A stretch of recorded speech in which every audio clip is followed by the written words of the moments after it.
ಸ್ನೇಹಿತರೆ ನಮಸ್ಕಾರ, welcome to ಹಳ್ಳಿ ಸವಿರುಚಿ ಚಾನಲ್ಗೆ.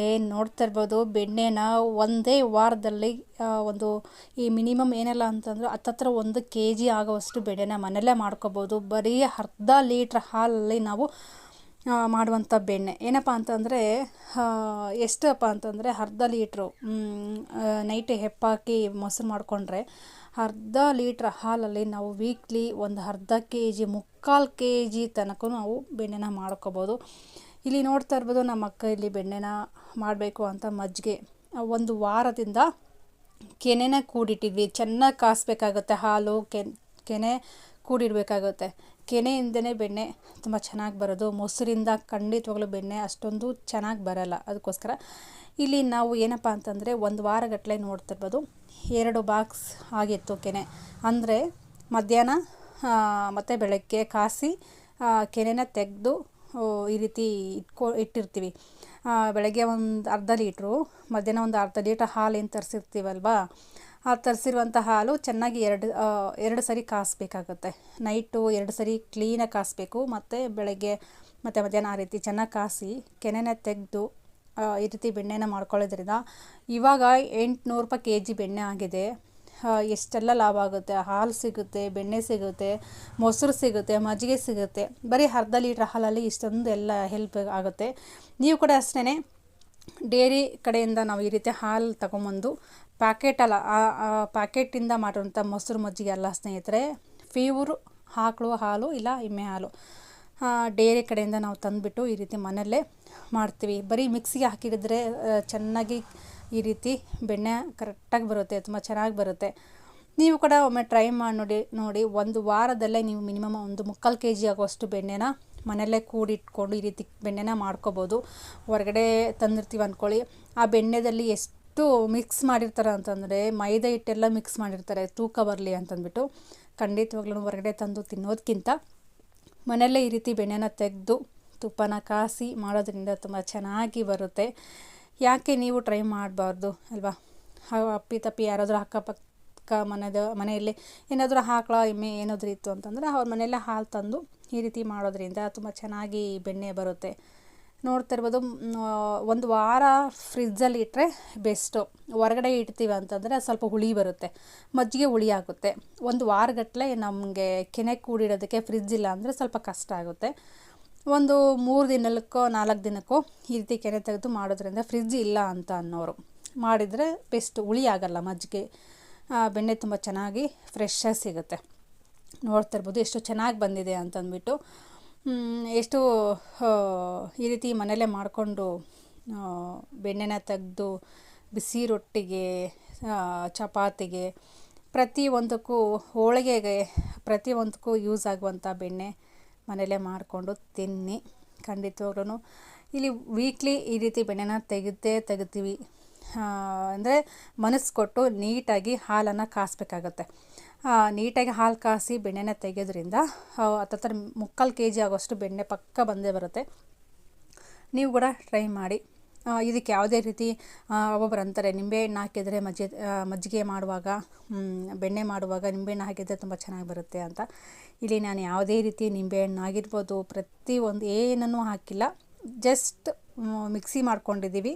ಕೆನೆಯನ್ನು ತೆಗೆದಿಟ್ಟಿರ್ತೀವಲ್ವ, ಅದನ್ನು ಮಿಕ್ಸಿ ಮಾಡಿ ಈ ರೀತಿ ಬೆಣ್ಣೆನ ತೆಗೆದಿರುವಂಥದ್ದು ಸ್ನೇಹಿತರೆ. ನೋಡ್ತಾ ಇರ್ಬೋದು ಎಷ್ಟೊಂದು ಬೆಣ್ಣೆ ಬಂತು. ಒಂದು ವಾರಕ್ಕೇ ಈ ರೀತಿ ಬೆಣ್ಣೆನ ತೆಗೆದಿದ್ವಿ. ಮೊಸರಿಂದನೂ ಬರುತ್ತೆ, ಬಟ್ ಏನಪ್ಪ ಅಂತಂದರೆ ಬೆಣ್ಣೆ ಕಡಿಮೆ ಬರುತ್ತೆ. ಹಾಗಾಗಿ ನನ್ನ ಮಗ ಕೂತ್ಕೊಂಡಿದ್ದ, ಸ್ವಲ್ಪ ಬಾಯಲ್ಲಿ ಇಡು ಅಂದ, ಬಾಯಲ್ಲಿ ಇಟ್ಟೆ ಬೆಣ್ಣೆ.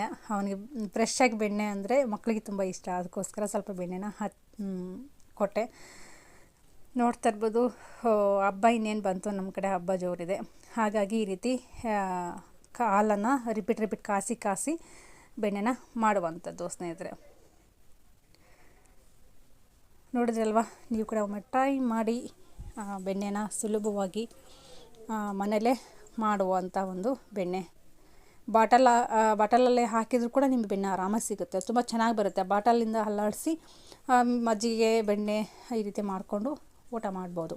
ಇಲ್ಲಿ ನಮಗೆ ಭಾಳ ಇತ್ತಲ್ವ, ತುಂಬ ಇತ್ತಲ್ವ, ಹಾಗಾಗಿ ಮಿಕ್ಸಿ ಜಾರಿಗೆ ನಾನಿಲ್ಲಿ ಹಾಕಿದ್ರು ಅಕ್ಕ. ನೋಡ್ತಾ ಇರ್ಬೋದು ಎಷ್ಟು ಬೆಣ್ಣೆ ಬಂದಿದೆ ಅಂತ. ಮಿನಿಮಮ್ 3/4 kg ಆಗೋಷ್ಟು ಬೆಣ್ಣೆ ಸಿಕ್ಕಿದೆ. ಏನಂತೀರ ಸ್ನೇಹಿತರೆ, ಈ ರೀತಿ ಮಾಡಿಕೊಂಡು ಮನೆಯಲ್ಲೇ ಫ್ರೆಶ್ ಆಗಿರುವಂಥ ಬೆಣ್ಣೆನ ಊಟ ಮಾಡ್ಬೋದು. ಇಲ್ಲಿ ತುಪ್ಪ ಕಾಸಲಿಕ್ಕೆ ಅಂತಂದ್ಬಿಟ್ಟು ಇಲ್ಲಿ ಅಕ್ಕ ಇಟ್ಟಿದ್ದಾರೆ. ಏಕಂತಂದರೆ ಸ್ವಲ್ಪ ಹೊತ್ತು ಫ್ರಿಜ್ಜಲ್ಲಿಟ್ಟು ಗಟ್ಟಿ ಆಯಿತು. ಇವಾಗ ತುಪ್ಪ ಕಾಸಲಿಕ್ಕೆ ಅಂತ ನಿಮಗೆ ತುಪ್ಪ ಸಮೇತ ತೋರಿಸ್ತಾ ಇದ್ದೀನಿ. ಯಾಕೆ ಅಂತಂದರೆ ಬೆಣ್ಣೆ ಮಾಡೋದಲ್ದೇ ತುಪ್ಪ ಕೂಡ ಯಾವ ರೀತಿ ಕಾಸಬೇಕು ಅಂತ ತೋರಿಸ್ತಾ ಇದ್ದೀನಿ. ಜಸ್ಟ್ ಈ ರೀತಿ ಪಾತ್ರೆಗೆ ಬೆಣ್ಣೆನ ಹಾಕಿಬಿಟ್ಟು ಇವಾಗ ದಿನಸು ಏನಂದರೆ ಖಾರ ಪುಡಿ, ಒಂದು ಚಿಟಿಕೆ ಅರಿಶಿನ, ಸ್ವಲ್ಪ ಕರಿಬೇವು ಈ ರೀತಿ ಹಾಕಬೇಕಾಗುತ್ತೆ. ಒಂದು ಚಿಟಿಕೆ ಅರಿಶಿನ, ಈ ರೀತಿ ಅರಿಶಿನ ಹಾಕೋದ್ರಿಂದ ರವೆ ಆಗಿ ಬರುತ್ತೆ. ಏಲಕ್ಕಿ ಆ ರೀತಿ ಘಮ ಬರುತ್ತೆ. ಮತ್ತು ಕರಿಬೇವು ಒಂದು ಸ್ವಲ್ಪ, ಒಂದು 3-4 ಎಸಳು ಕರಿಬೇವು ಹಾಕಿದ್ದೀವಿ. ಇವಾಗ ಚೆನ್ನಾಗಿ ಕುದಿಬೇಕು. ಈ ಚೆನ್ನಾಗಿ ಕುದೀತಾ ಇದೆ ಅಲ್ವಾ, ಇವಾಗ ಬೆಣ್ಣೆ ಎಲ್ಲ ಕರಗಿ ಕುದೀತಾ ಇದೆ ಅಲ್ವಾ.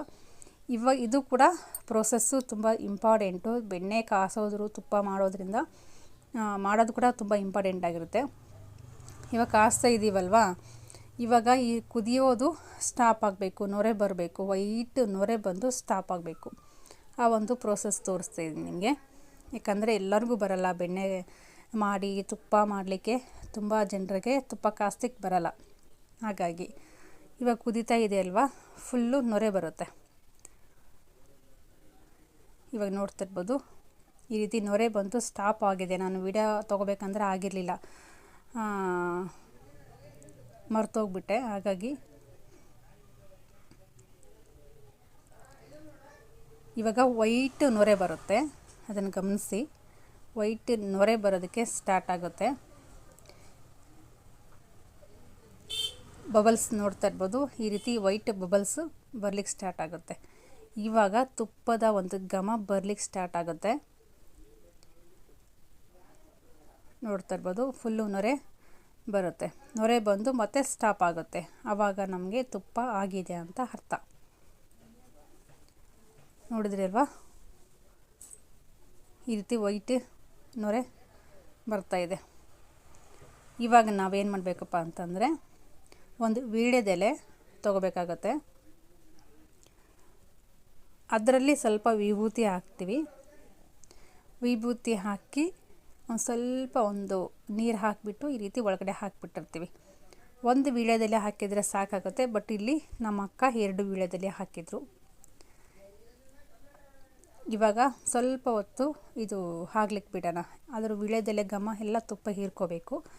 ಈ ಥರ ವೀಳ್ಯದೆಲೆ ಹಾಕೋದ್ರಿಂದ ತುಪ್ಪ ಊಟ ಮಾಡಿದರೂ ಕೂಡ ಕೆಮ್ಮು, ನೆಗಡಿ ಆ ರೀತಿ ಏನೂ ಆಗಲ್ಲ ವೀಳ್ಯದೆಲೆ ಹಾಕಿದರೆ.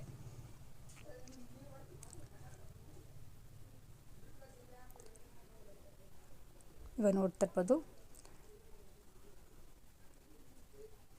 ಅದೆಲ್ಲ ಇವಾಗ ಅಂದರೆ ತುಪ್ಪ ಫುಲ್ಲು ಸ್ಟ್ರಾಂಗ್ ಇದ್ದಾಗ ಹಾಕಿದರೆ ಬೇಗ ಇದಾಗುತ್ತೆ, ವೀಳ್ಯದೆಲೆ ಬೇಗ ಕರಗುತ್ತೆ. ಬಟ್ ಸ್ವಲ್ಪ ಇದು ಎಳೆಯದು ಇರುವಾಗ ವೀಳ್ಯದೆಲೆ ಹಾಕಿದರೆ ಬೇಗ ಫ್ರೈ ಆಗಲ್ಲ ಅಷ್ಟೇ. ಒಂದು ಜರಡಿ ತಗೊಂಡು ಈ ರೀತಿ ಸೋಸ್ಕೊಂಡು ಸ್ವಲ್ಪ ನೆಕ್ಸ್ಟ್ ಡೇ ನೋಡಿದರೆ ರವಿಯಾಗಿ ತುಪ್ಪ ಚೆನ್ನಾಗಿ ಬರುತ್ತೆ. ಬಟ್ ನೆಕ್ಸ್ಟ್ ಡೇ ನಾನು ವೀಡಿಯೋ ತೊಗೊಳೋದಕ್ಕೆ ಆಗಿಲ್ಲ, ಮರ್ತೋಗ್ಬಿಟ್ಟೆ. ಇವತ್ತು ಚಳಿ ಬೇರೆ ಅಲ್ವಾ, ಬೇಗನೆ ಗಟ್ಟಿಯಾಗುತ್ತೆ. ಬೇಸಿಗೆ ಕಾಲದಲ್ಲಾದರೆ ಇದು ನೀರು ಆಗಿ ಸ್ವಲ್ಪ ದಿನ ಇರುತ್ತೆ. ಬಟ್ ಚಳಿ ಇರೋದರಿಂದ ಬೇಗ ಗಟ್ಟಿಯಾಗಿಬಿಡುತ್ತೆ.